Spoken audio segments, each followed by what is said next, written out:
In this video, I will show you how to unpublish a blog post in Hostinger website builder.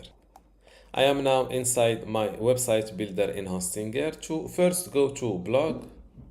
As you can see, these are my current published blog posts. To unpublish a blog post, you can click on these little three dots next to your blog post and hit unpublish. As you can see, it was public, now it is current. Don't forget to update your website. Another place where you can unpublish your blog post is from the blog post page. Just click on next to the status.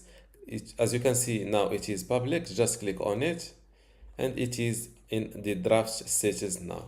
And always don't forget to update your website to see your changes live. And this is how to unpublish a blog post in Hostinger website builder.